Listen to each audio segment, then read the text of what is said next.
Okay, today I've been asked a few times about E-flat tuning, and this is a song that I love that I've used quite a lot. This is by Nirvana. This is About a Girl. A lot of bands from the 80s were renowned for E-flat tuning. Guns N' Roses being one. They played everything in E-flat tuning. So a tip for you, if you're struggling, you could put a capo on the first fret and just knock your tuning pegs down and then tune as if you're tuning to standard. Okay, so put a capo on the first fret, tune all your pegs down, and then tune us up if you're going to standard. Take your capo off, and then you'll find E-flat tuning. So everything is down a whole semitone, okay? So this is a great song, a couple of open chords, a couple of power chords, fantastic to play, really, really catchy. Let's dive right in. Right, so E-flat tuning, it's not crucial that if you're not in E-flat, you can still play this in standard, but if you are then sort of trying to play along with me on the video, it won't sound in pitch, and with the song as well, so just be mindful of that. I've taken this off the Unplugged New York version, okay? The opening track that they walk onto. Now, we're going to start with E minor and G, okay? And you've got this really cool, distinctive rhythm.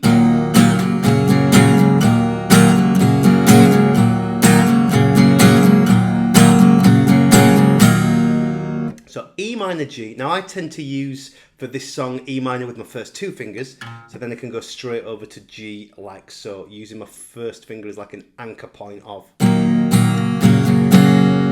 Now if we talked about that in down and up strikes, which I do quite a lot, but we then want to try and do it by feel, but if we sort of start with this robotic motion of down, down on the E minor, and then when you move to the G, down, up, down. Now there's more colour in between that, but try and start by going.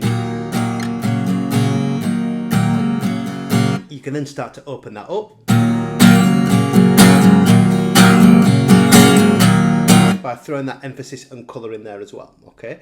So that's your intro, that's your verse, the I need an easy friend, I do. Then eventually, take advantage.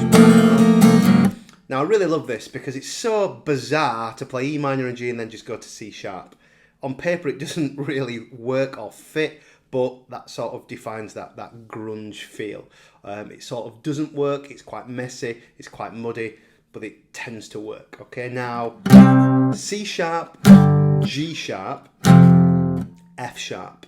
I want you to take these as power chords, so they're all C sharp 5th, G sharp 5th, F sharp 5th, 5th being the root and the 5th of the scale, which makes up that power chord sound. Now here, if we go root and 5th, C sharp, 4th fret A string, and then 6th fret on the D string, and then up to G sharp, 4th fret E, 6th fret A, then F sharp, 2, and then drop down to 4. If you're here on YouTube as well, please hit a subscribe button. Getting very close to 1,000 subscribers now. So we're getting there, so yeah, hit us a like and subscribe. And don't forget to comment below with anything else that you want me to teach here on my channel. Now what I'm hearing on the record, and I just think this is maybe just in the moment in the song, you hear like this hooked bar chord on the F sharp where he sort of goes into a full bar chord of F sharp, which would be that, but when you hook it, you get this really obscure sound. Again, fits perfectly with a grunge track. So I'm hearing.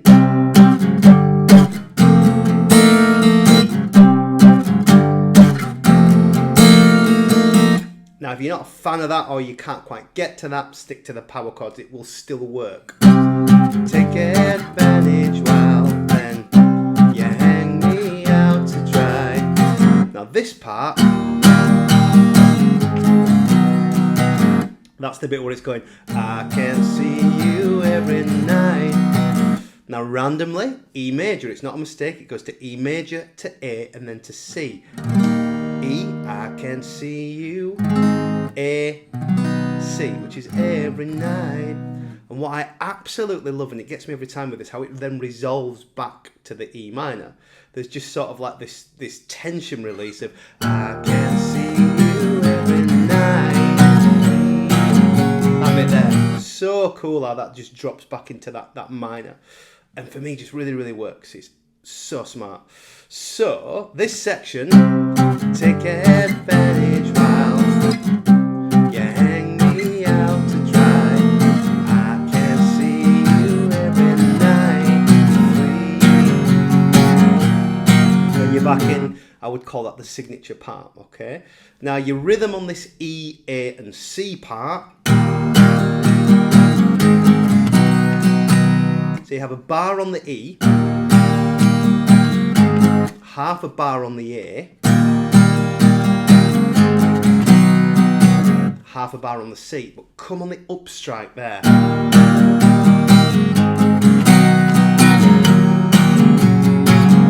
And again, it just then settles back into that E minor and G, okay?